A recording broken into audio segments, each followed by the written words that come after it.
பரலோகத்திலே வாசமாக இருக்கிற தகப்பனே, நீர் கொடுத்த இந்த காலை வேளைக்காய் உமக்கு நன்றி என்று சொல்லுகிறோம். ஆண்டவரே, இன்றைய நாளிலே ஆண்டவரை ஆன்லைன் மூலமாக ஆராதிக்க ஆயத்தமாக இருக்கிறவர்கள் நம்முடைய கருத்துக்குள்ளாக ஒப்புக் கொடுக்கிறேன்.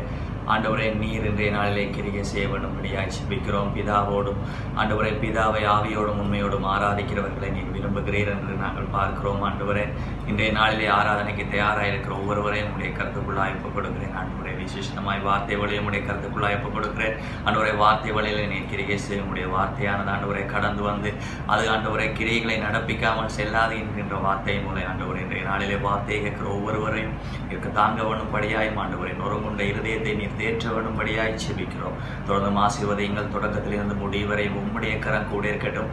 யார் யாரெல்லாம் என்னென்ன காரியங்கள் செய்கிறார்களோ உங்களை சிலுவையின் பின்னால் மறைக்கிறேன் ஆண்டவரே. நீரே அவர்களுடைய கரம் கூட இருந்து வழிநடத்தட்டும் ஆண்டவரே.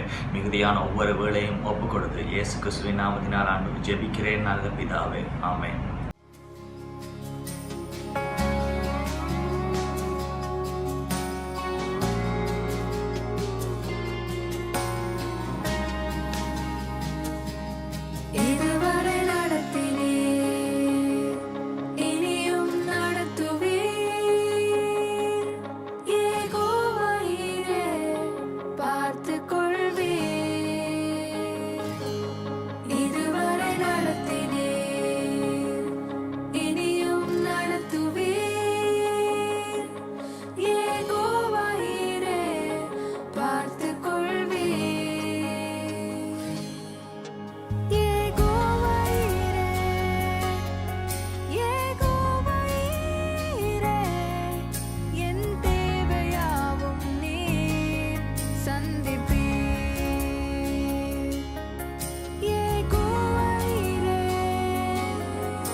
சங்கீதம் 146 1-10 வரை.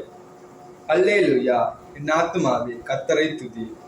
நான் உயிரோடு இருக்க மட்டும் கர்த்தரை துதிப்பேன். நான் உள்ளளவும் என் தேவனை கீர்த்தனம் பண்ணுவேன். பிரபுக்களையும் ரட்சிக்க திராணியில்லாத மனப்புத்திரனையும் நம்பாதேயுங்கள். அவனுடைய ஆவி பிரியும், அவன் தன் மண்ணுக்கு திரும்புவான். அந்நாளிலே அவன் யோசனைகள் அழிந்து போகும். யாக்கோபின் தேவனை தன் துணையாக கொண்டிருந்து தன் தேவனாய கர்த்தர் மேல் நம்பிக்கையை வைக்கிறவன் பாக்கியவான். அவர் வானத்தையும் பூமியையும் சமுத்திரத்தையும் அவைகள் உள்ள யாவையும் உண்டாக்கினவர். அவர் என்றென்றைக்கும் உண்மையை காக்கிறவர். அவர் ஒடுக்கப்படுகிறவர்களுக்கு நியாயம் செய்கிறார். பசியா இருக்கிறவர்களுக்கு ஆகாரம் கொடுக்கிறார். கட்டுள்ளவர்களை கர்த்தர் விடுதலை ஆற்றுகிறார். குருடரின் கண்களை கர்த்தர் திறக்கிறார். மடங்கடிக்கப்பட்டவர்களை கர்த்தர் தூக்கி விடுகிறார். நீதிமான்களை கர்த்தர் சிநேகிக்கிறார். பரதேசிகளை கர்த்தர் காப்பாற்றுகிறார். அவர் திக்கற்ற பிள்ளையையும் விதவையையும் ஆதரிக்கிறார். துன்மார்க்கரின் வழியையோ கவிழ்த்து போடுகிறார். கர்த்தர் சதா காலங்களிலும் அரசாளுகிறார். சீயோனே, உன் தேவன் தலைமுறை தலைமுறையாகவும் ராஜரிக பண்ணுகிறார். அல்லேலூயா. இதுவரை என்னை நடத்தினவர் இனிமேலும் என்னை நடத்திடுவே. இதுவரை என்னை நடத்தினவர் இனிமேலும் என்னை நடத்திடுவே. நீரே கோவா ஈரே, என் எல்லாமே பார்த்து கொள்வி. நீரே கோவா ஷம்மா, என் கூடவே இருப்பவரே. நீரே கோவா ஈரே, என் எல்லாமே பார்த்து கொள்வி. நீரே கோவா ஷம்மா, என் கூடவே இருப்பவரே. நடத்திடுவி இனிமேலும் கடைசி வரை. நடத்திடுவி நடத்திடுவி இனிமேலும் கடைசி வரை. நடத்திடுவி. நீரே கோவா ஈரே, என் எல்லாமே பார்த்து கொள்வி. நீரே கோவா ஷம்மா, என் கூடவே இருப்பவரே.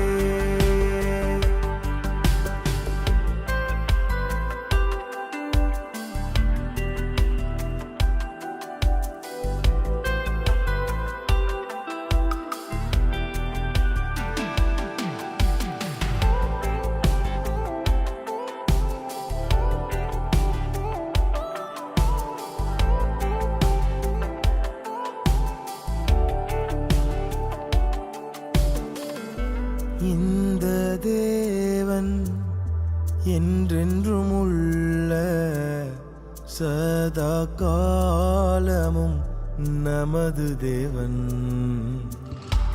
இந்த தேவன் என்றென்றும் உள்ள சதா காலமும் நமது தேவன்.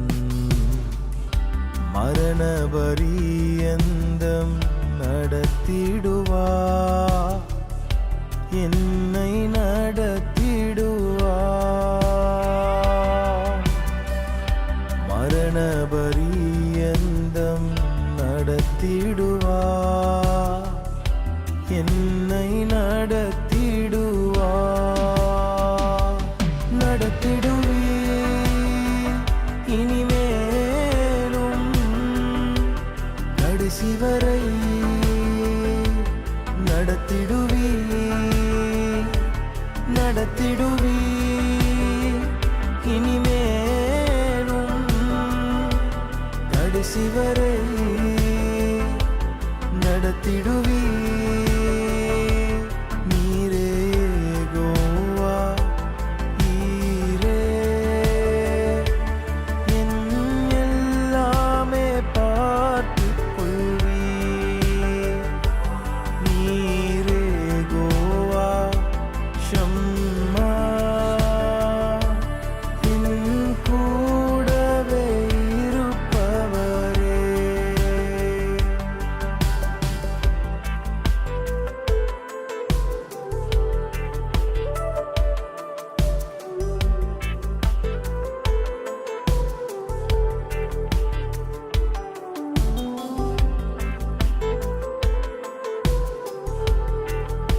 நற்கிரியை என்னில் துவங்கியவர் முடிவு பரியந்தம் நடத்திடுவீர். நற்கிரியை என்னில் துவங்கியவர் முடிவு பரியந்தம் நடத்திடுவீர். முதிர் வயதானாலும் நடத்திடுவீர். உண்மையாய் நடத்திடுவீர். முதிர் வயதானாலும் நடத்திடுவீர். உண்மையாய் நடத்திடுவீர். நடத்திடுவீர். இனிமேலும் கடைசி வரை நடத்திடுவீர். நடத்திடுவீர். இனிமேலும் கடைசி வரை நடத்திடுவீர். நீரே யெகோவா ஈரே, என் எல்லாமே பார்த்துக் கொள்வீர். நீரே யெகோவா ஷம்மா, என் கூடவே இருப்பவரே. மாற்கு 7ஆம் அதிகாரம் 24ஆம் வசனம் தொடக்கம் 31ஆம் வசனம் வரை. பின்பு அவர் எழுந்து அவ்விடம் விட்டு புறப்பட்டு திரு-சீதோன் பட்டணங்களின் எல்லைகளில் போய் ஒரு வீட்டுக்குள் பிரவேசித்து ஒருவரும் அதை அறியாதிருக்க விரும்பியும் அவர் மறைவாய் இருக்க கூடாமற் போயிற்று. அசுத்தாவி பிடித்திருந்த ஒரு சிறு பெண்ணின் தாயாகிய ஒரு ஸ்திரீ அவரை குறித்து கேள்விப்பட்டு வந்து அவர் பாதத்தில் விழுந்தார். அந்த ஸ்திரீ சீரோபேனிக்கியா தேசத்தால் ஆகிய கிரேக்க ஸ்திரீயாய் இருந்தார். அவள் தன் மகளை பிடித்திருந்த பிசாசை துரத்திவிட வேண்டும் என்று அவரை வேண்டிக் கொண்டார். இயேசு அவளை நோக்கி, முந்தி பிள்ளைகள் திருப்தியடையட்டும், பிள்ளைகளின் அப்பத்தை எடுத்து நாய்க்குட்டிகளுக்கு போடுகிறது நல்லதல்ல என்றார். அதற்கு அவள், மெய்தான் ஆண்டவரே, ஆகிலும் மேஜையின் கீழிருக்கும் நாய்க்குட்டிகள் பிள்ளைகள் சிந்துகிற துணிக்கைகளை தின்னுமே என்றார். அப்பொழுது அவர், நீ சொன்ன அந்த வார்த்தை நிமித்தம் போகலாம், பிசாசு உன் மகளை விட்டு நீங்கி போயிற்று என்றார். அவள் தன் வீட்டுக்கு வந்த பொழுது பிசாசு போய்விட்டதையும் தன் மகள் கட்டிலில் படுத்திருக்கிறதையும் கண்டார். மறுபடியும் அவர் திரு-சீதோன் பட்டணங்களின் எல்லைகளில் விட்டு புறப்பட்டு தீக்கப்போலியின் எல்லைகளின் வழியாய் கலிலேயா கடலருகே வந்தார். அங்கே கொள்ளைவாயுடைய ஒரு செவிடனை அவரிடத்தில் கொண்டு வந்து அவர் தமது கையை அவன் மேல் வைக்கும்படி வேண்டிக் கொண்டார். அப்பொழுது அவர் அவனை ஜனக்கூட்டத்தை விட்டு தனியே அழைத்து கொண்டு போய் தம்முடைய விரல்களை அவன் காதுகளில் வைத்து உமிழ்ந்து அவனுடைய நாவை தொட்டு வானத்தை அந்தாழ்ந்து பார்த்து பெருமூச்சு விட்டு எப்பாத்தா என்றார். அதற்கு திறக்கப்படுவாயாக என்று அர்த்தமாம். உடனே அவனுடைய செவிகள் திறக்கப்பட்டு அவனுடைய நாவின் கட்டும் அவிழ்ந்து அவன் செவ்வை வாயாய் பேசினான். அதை ஒருவருக்கும் சொல்ல வேண்டாம் என்று அவர்களுக்கு கட்டளையிட்டார். ஆகிலும் எவ்வளவு அதிகமாய் அவர்களுக்கு கட்டளையிட்டாரோ அவ்வளவு அதிகமாய் அவர்கள் அதை பிரசித்தம் பண்ணி எல்லாவற்றையும் நன்றாய் செய்தார். செவிடர் கேட்கவும் ஊமையர் பேசவும் பண்ணுகிறார் என்று சொல்லி மென்மேலும் ஆச்சரியப்பட்டார்கள். ஆண்டவர் இயேசுவின் நாமத்தில் உங்கள் அனைவரையும் வாழ்த்துகிறேன். எனது பெயர் மோசஸ் செமெண்டா. நான் கிழக்கு ஆப்பிரிக்காவில் உகண்டா நாட்டில் உள்ள கம்பாலா என்ற பகுதியில் வசிக்கிறேன். நான் தென் வியட்நாமின் தேசிய தலைவராக பணிபுரிந்து வருகிறேன். எனது தியானத்துக்காக இன்று எடுத்துக்கொண்ட வேத பகுதியானது மாற்கு சுவிசேஷ புத்தகம் 7வது அதிகாரம் 24வது வசனம் முதல் 34வது வசனம் வரைக்குமானது. ஆனால் நான் எனது முக்கிய கவனத்தை 27வது மற்றும் 28வது வசனங்களுக்கு கொடுக்க விரும்புகிறேன். இது அவர் மேல் விசுவாசத்தை வைத்த ஒரு பெண்ணை பற்றிய கதையாக காணப்படுகிறது. ஆனால் நான் தொடர்ந்தும் விடாப்பிடியான அல்லது உறுதியான விசுவாசத்தை பற்றி சற்று அதிகமாக பேச விரும்புகிறேன்.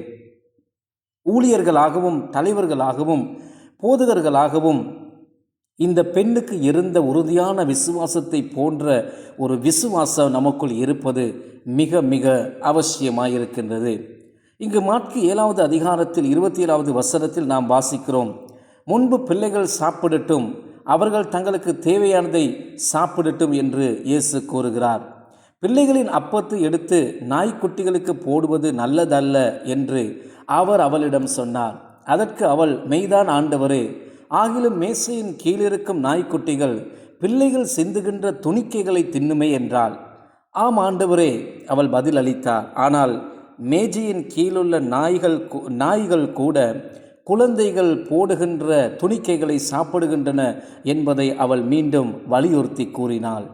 அதன் பின்பு அவர் அவளிடம், நீ சொன்ன வார்த்தையின்படி போகலாம் என்று கூறி அவளை அனுப்பிவிட்டார். உன் மகளை விட்டு அந்த அசுத்த ஆவிகள் போய்விட்டது என்றார். அவள் வீட்டுக்கு சென்றாள். அங்கே அவள் வந்தபோது தன்னுடைய மகள் படுக்கையில் இருப்பதை கண்டாள். அசுத்த ஆவிகள் அவளை விட்டு நீங்கி இருந்ததையும் பிள்ளை சுகத்தை பெற்றிருப்பதையும் அவள் கண்டாள். பிள்ளைகளுக்கான அப்பத்தை நாய்களுக்கு கொடுப்பது நல்லதல்ல என்று இயேசு அந்த பெண்ணிடம் சொன்னபோது, இயேசு இந்த பெண்ணிடம் எதை கூற முற்பட்டார் என்பதை நாம் பார்க்க வேண்டும். அவர் அவளை குறை மதிப்பீடு செய்யவோ அல்லது அவளை நிந்திப்பதற்காக அந்த வார்த்தைகளை அவர் பாவிக்கவில்லை. ஆனால் இயேசு ஆவிக்குரிய ஒரு விடயத்தை பற்றி பேசிக் கொண்டிருந்தார். இந்த சம்பவத்திலிருந்து இயேசு நமக்கு எதையோ ஒன்றை கற்றுக் கொடுக்க விரும்புவதை நாங்கள் பார்க்கிறோம். இயேசு நமக்கு ஒரு செய்தியை கொடுக்கின்றார். ஆவிக்குரிய மீட்பு அல்லது இரட்சிப்பின் திட்டம் முதலாவது இஸ்ரவேலுக்கு கொண்டு செல்லப்பட வேண்டும். காரணம், பழைய ஏற்பாடு முழுவதிலும் இந்த திட்டத்தை தேவன் அவர்களுக்கு வெளிப்படுத்தி மற்றும் செயல்படுத்தி வந்ததை நாங்கள் முழு வேதாகமத்திலும் பழைய ஏற்பாட்டிலே நாம் பார்க்கின்றோம். இந்த பெண் மிக சரியாக அந்த காரியத்தை புரிந்து கொள்கின்றாள். இருப்பினும் அவள் ஞானமாகவும் மிக உறுதியாகவும் கிறிஸ்துவுக்கு பதில் அளிப்பதை நாம் இங்கு பார்க்கின்றோம். இது ஒரு வலுவான மற்றும் உறுதியான விசுவாசத்தை காண்பிக்கின்றது. இயேசு அந்த பெண்ணை நிந்திக்கவில்லை, மாறாக அவர் அவளுடைய விசுவாசத்தை பரிசோதித்து பரீட்சித்து பார்க்கின்றார். குடும்பத்தை பற்றிய, விசுவாசத்தை பற்றிய மற்றும் பிள்ளைகளுக்கு இருக்கும் சலுகைகள், வரப்பிரசாதங்களை காண்பித்து கொடுக்கும் இயேசுவால் கூறப்பட்ட இந்த உவமையை அவள் மிகவும் நன்றாக புரிந்து கொள்கின்றார். இஸ்ரவேலின் மீது தேவன் வைத்துள்ள ஆசீர்வாதங்களில் இருந்தே பிரஜாதிகளாகிய தாங்களும் ஆசீர்வாதத்தை பெற வேண்டும் என்பது கர்த்தருடைய சித்தம் என்பதை அவள் புரிந்து கொண்டு அதை இயேசுவிடம் கூறுகின்றாள். இயேசுவில் உண்மையும் நிலையானதுமான நம்பிக்கையும் விசுவாசத்தை கொண்டிருக்கும் யாவருக்கும் தேவனுடைய ராஜ்யத்தின் சலுகைகள் பொதுவானது என்பதை இந்த பெண் புரிந்து கொள்கின்றார். கர்த்தர் அவளுடைய விசுவாசத்தை கனப்படுத்தி அதன் பிரதிபலனாக அவளுடைய மகளை அவர் குணப்படுத்தினார். தேவனுடைய பிள்ளைகளாக தங்களுக்காகவோ அல்லது மற்றவர்களுக்காகவோ ஜெபிப்பவர்கள் தங்களது முயற்சியை ஒருபோதும் விட்டுவிடக்கூடாது. இதன் அர்த்தம் கர்த்தர் நம் ஜெபங்களுக்கு பதிலளிக்க தயங்குகிறார், தாமதிக்கிறார் என்பதல்ல. மாறாக எல்லாவற்றையும் புரிந்து கொள்ள நம்மால் முடியாவிட்டாலும் கிறிஸ்துவில் நாம் சார்ந்திருக்க வேண்டும் என்பது இந்த கதை நமக்கு காண்பித்து கொடுக்கின்றது.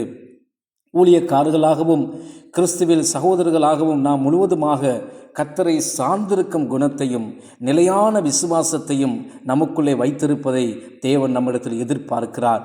நாங்களும் முழுவதுமாக கர்த்தரை சார்ந்திருக்கையில் மாற்கு 7ஆம் அதிகாரத்தில் நாம் வாசிக்கும் இந்த பெண் அவள் முழுவதுமாக கர்த்தரை சார்ந்து அவரை விசுவாசித்ததால் தன் மகளை விடுவித்து கொண்டாள். அதுபோல நாமும் அவர் மீது விசுவாசத்தை வைக்க வேண்டும். அப்பிள்ளையையும் அந்த பெண்ணையும் தொந்தரவு செய்யும் அசுத்த ஆவிகளை துரத்தி தங்களை விடுவிக்கும்படியாக அவர்கள் இயேசுவின் மீது விசுவாசத்தை வைத்தார்கள். எத்தகைய பிரச்சனைகள் உங்களுக்கு இருந்தாலும், எத்தகைய சவால்களுக்கூடாக நீங்கள் கடந்து சென்றாலும், வாழ்க்கையிலே பல காரியங்கள் இடைநிறுத்தப்பட்டிருந்தாலும், ஸ்தம்பிதம் அடைந்திருந்தாலும் உங்கள் விசுவாசத்தை விட்டு விடாமல் அதிலே உறுதியாயிருங்கள்.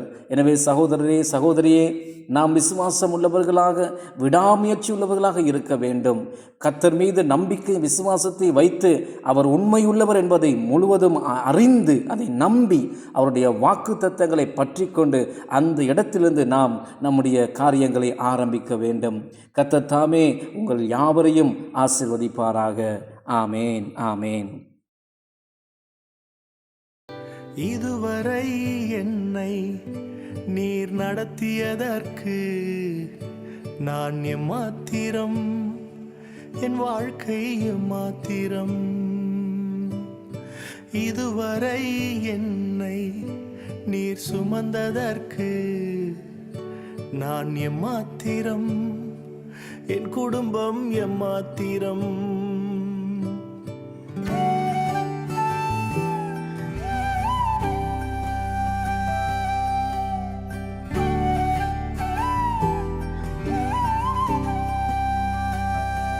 நான் கண்ட மேன்மைகள் எல்லாம் உம் கரத்தின் ஈவு, நான் பார்க்கும் உயர்வுகள் எல்லாம் நீரீந்தும் தயவு. நான் கண்ட மேன்மைகள் எல்லாம் உம் கரத்தின் ஈவு, நான் பார்க்கும் உயர்வுகள் எல்லாம் நீரீந்தும் தயவு. இதுவரை என்னை நீர் நடத்தியதற்கு நான் எம்மாத்திரம், என் வாழ்க்கை எம்மாத்திரம்.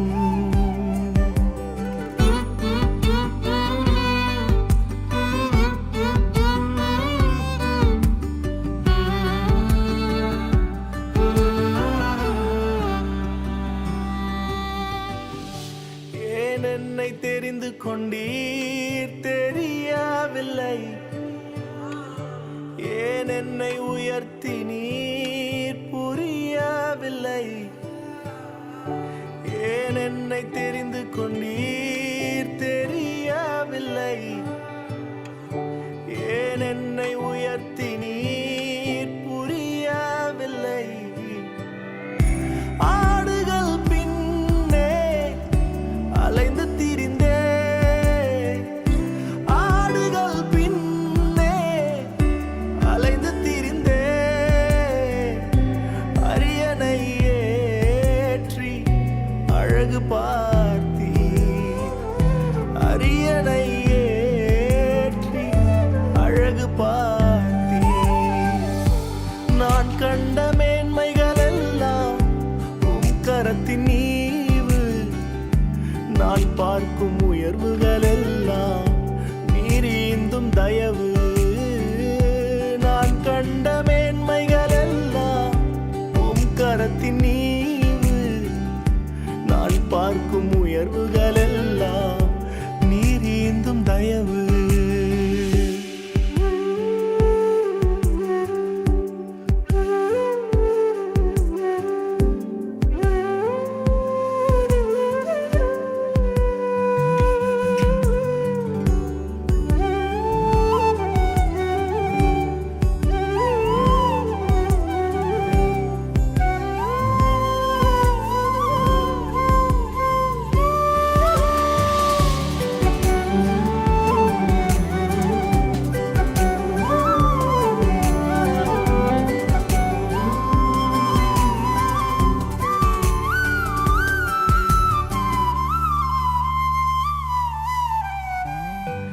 என் திட்டம் ஆசைகள் சிறியதென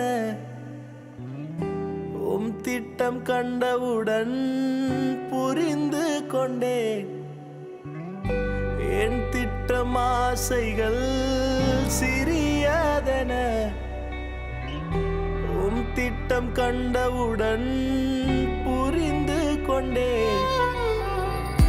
தற்கால தேவைக்காய் உம்மை நோக்கி பார்த்தேன், தற்கால தேவைக்காய் உம்மை நோக்கி பார்த்தேன். தலைமுறை தாங்கும் திட்டம் தந்தீர், தலைமுறை தாங்கிடும் திட்டம் தந்தீர். நான் கண்ட மேன்மைகள் எல்லாம் உம் கரத்தின் ஈவு, நான் பார்க்கும் உயர்வுகள் எல்லாம் நீரீந்தும் தயவு. நான் கண்ட மேன்மைகள் எல்லாம் உம் கரத்தின் ஈவு, நான் பார்க்கும் உயர்வுகள் எல்லாம் நீரீந்தும் தயவு. இதுவரை என்னை நீர் நடத்தியதற்கு நான் எம்மாத்திரம், என் வாழ்க்கை எம்மாத்திரம்.